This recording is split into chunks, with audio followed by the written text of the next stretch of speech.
अगर UGC net में British literature strong करना है तो जॉन मिल्टन को इग्नोर नहीं कर सकते, स्पेशली पैराडाइज लॉस्ट को। ये बहुत इम्पॉर्टेंट है फ्रेंड्स। जॉन मिल्टन, जैसा कि आप स्क्रीन पे देख सकते हैं, इसकी पूरी कहानी लिखी हुई है स्क्रीन के ऊपर, और आज मैं आपको स्टोरी वाइज पढ़ाने वाली हूँ। ठीक है, स्टोरी स्टाइल में आज आपको पढ़ाऊँगी। आज हम ब्रिटिश लिटरेचर के एक बहुत इम्पॉर्टेंट राइटर जॉन मिल्टन को इजी स्टोरी स्टाइल में समझेंगे, जो यूजीसी नेट के लिए बहुत इम्पॉर्टेंट है। ठीक है फ्रेंड्स, तो फ्रेंड्स, हु वाज मिल्टन? सबसे पहला क्वेश्चन हमारे लिए आता है, जॉन मिल्टन कौन है?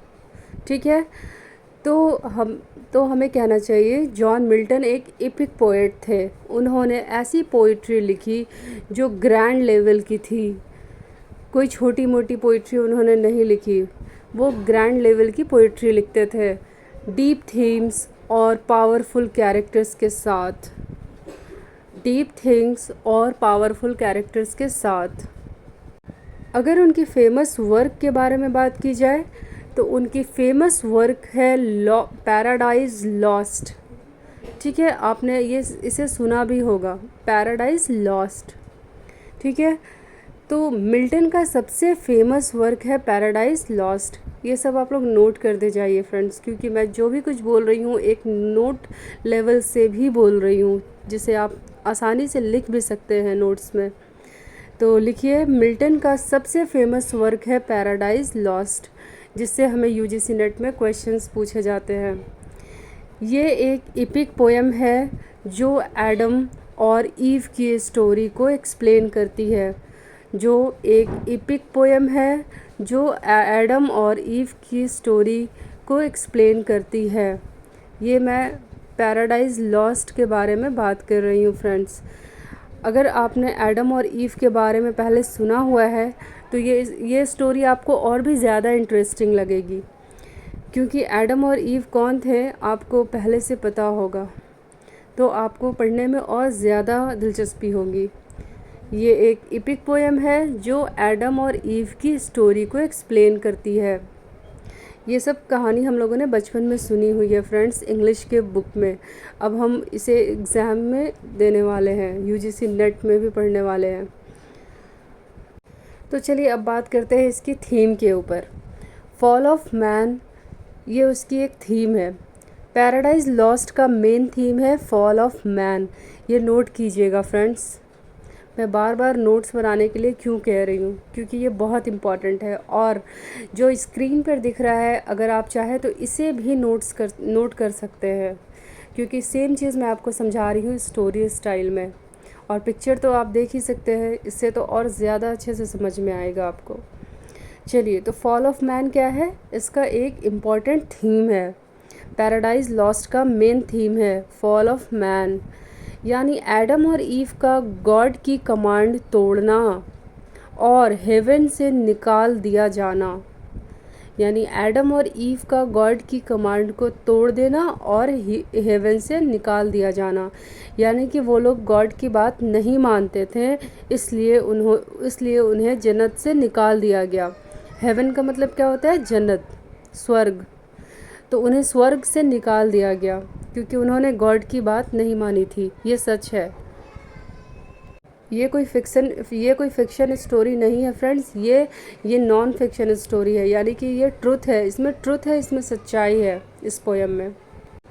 तो इसमें एक कैरेक्टर है सैटर्न का। ठीक है, सैटर्न का कैरेक्टर बहुत इम्पॉर्टेंट है। सैटर्न का कैरेक्टर इसमें बहुत इम्पॉर्टेंट है फ्रेंड्स। क्या है ये, आप देख लीजिए। मिल्टन ने सैटर्न को बहुत पावरफुल और रिबेलियस कैरेक्टर के रूप में दिखाया है। ठीक है, मिल्टन ने सैटर्न को बहुत पावरफुल और रिबेलियस कैरेक्टर के रूप में दिखाया है। इसी वजह से एग्ज़ाम में सैटर्न का रोल बहुत इम्पॉर्टेंट होता है। अब देखते हैं why important for UGC net. अब यूजीसी नेट में इतना इम्पॉर्टेंट क्यों है ये? तो यूजीसी नेट में मिल्टन से डायरेक्ट क्वेश्चन आते हैं, स्पेशली पैराडाइज लॉस्ट से, सैटर्न और एपिक पोइट्री से। ठीक है फ्रेंड, तो यूजीसी नेट में मिल्टन से डायरेक्ट क्वेश्चंस आते हैं, स्पेशली पैराडाइज लॉस्ट, ये याद रखिएगा, सैटर्न और इपिक पोइट्री से। ठीक है, क्योंकि ये सैटर्न और इपिक पोइट्री है इसलिए इससे क्वेश्चन आते रहते हैं, तो इसे हम ज़रा भी इसे इग्नोर नहीं कर सकते। चलिए अब क्विक रिवीजन की तरफ चलते हैं। Milton means EPIC poet. ठीक है, मिल्टन का मतलब क्या होता है? EPIC poet. ठीक है, paradise lost means fall of man. ठीक है, और सैटर्न इसका इम्पोर्टेंट कैरेक्टर है, और सैटर्न इसका क्या कैरेक्टर है? इम्पोर्टेंट कैरेक्टर है। ठीक है, तो ये सब आप लोग लिख लीजिए। ठीक है फ्रेंड्स, और मैंने तो स्क्रीन पर लिख ही दिया है, आप देख सकते हैं। तो हमारे यूजीसी नेट में इसके PYQs क्वेश्चन इस तरह से आएंगे। ठीक है, हु रोड पैराडाइज लॉस्ट, तो आपको 4 ऑप्शन दिए जाएंगे। फर्स्ट होगा शेक्सपियर, मिल्टन, वर्ड्सवर्थ, इलियट, तो आपको मिल्टन चुनना है। ठीक है, नेक्स्ट क्वेश्चन है जॉन मिल्टन वॉज कुछ इस तरह से क्वेश्चन मिलेगा, जॉन मिल्टन कौन था? ऑप्शन है अ नॉवेलिस्ट, बी ड्रामेटिस्ट, सी एपिक पोएट, डी एसियस्ट। तो आपको आंसर क्या देना होगा फ्रेंड्स? Epic poet. ठीक है, थर्ड MCQ है, main theme of Paradise Lost is A love, B war, fall of man, D nature. ठीक है, तो इसका आंसर आप फॉल ऑफ मैन ही देंगे। ठीक है,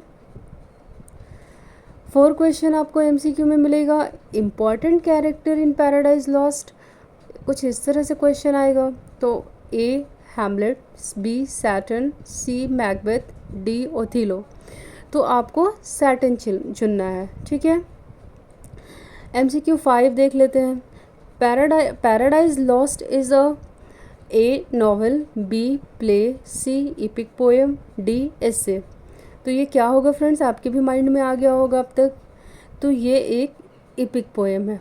ठीक है, मैंने इतना इसलिए बता दिया क्योंकि कोई भी MCQs रह ना जाए, एग्ज़ाम तक हमारा सब कवर हो जाए।